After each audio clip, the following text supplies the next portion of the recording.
There are 13 different things that could literally make or break your whole experience in Portugal. Let's get into them.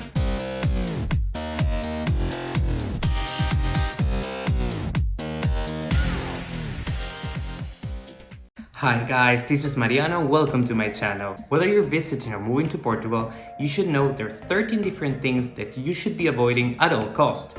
These are: number 1, do not speak Spanish to the Portuguese.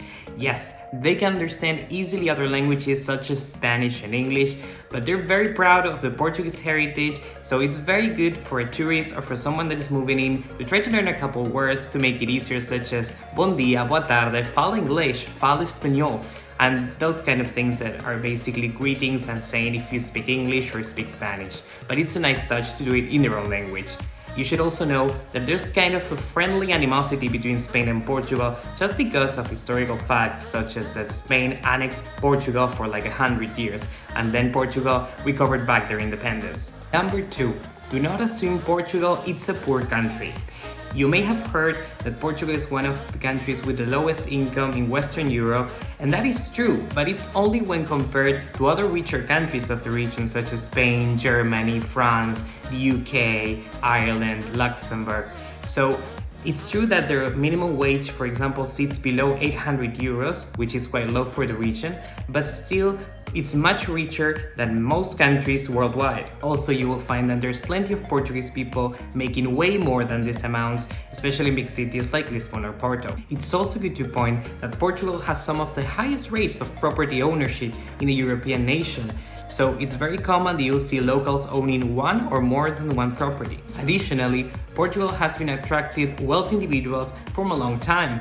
According to Henley & Partners Global Citizens Report of 2022, Portugal ranked among the top 10 nations in the world to have received more high net worth individuals. You can totally sense this influx of rich people if you go to places like Cascais, Estoril, or the Avenida da Liberdade in Lisbon. Number 3, do not expect things to be done quickly.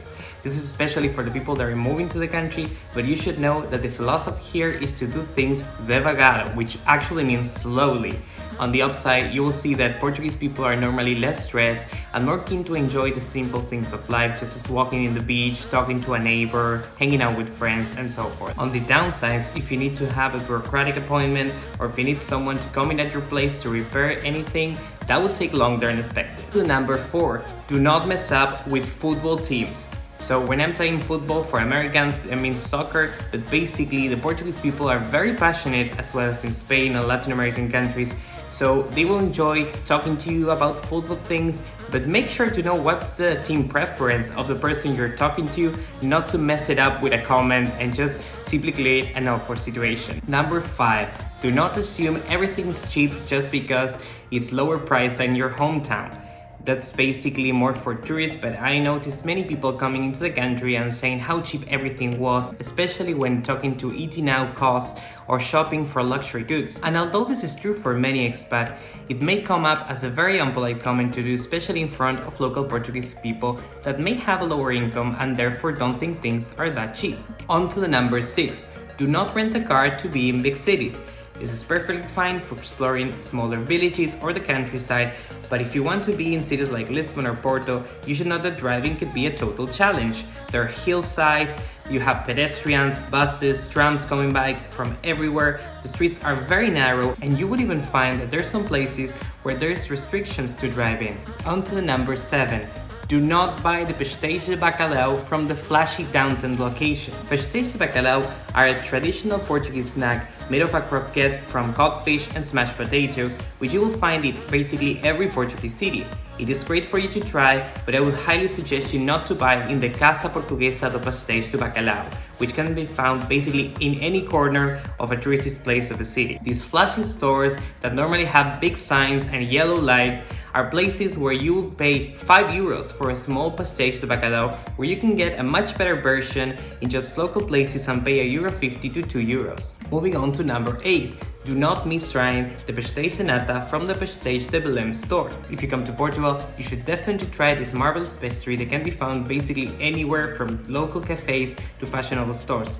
I would highly suggest do the first try in the Pasteis de Belem store, which is in the neighborhood of Belem in Lisbon and arguably has the best recipe for pastéis de nata in all of Portugal.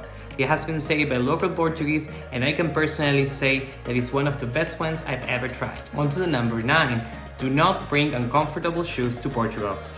First of all, you should know that cities like Lisbon, Porto, or Coimbra are very hilly, so being with uncomfortable shoes can be a total nightmare. In the same line, for the ladies wearing heels, you should know that the cobblestone streets in Portugal called the Calçada Portuguesa, which is very nice to look, could be a total trap for ladies using stilettos. It is totally fine to bring uncomfortable shoes for a night out, but make sure to also bring some trainers or sandals for an everyday basis. On to number 10. Do not think Portugal is a low-tax country. Surely Portugal has many tax incentives such as the NHR, the Non-Habitual Residence Program, or the IRS Joven for local Portuguese people that are starting the work career, but you should know that many of these programs have plenty of requirements that may not apply to you. Just to give you an idea, the average Portuguese gives away 41% of their income in taxes. Number 11. Do not miss visiting some smaller towns in Portugal.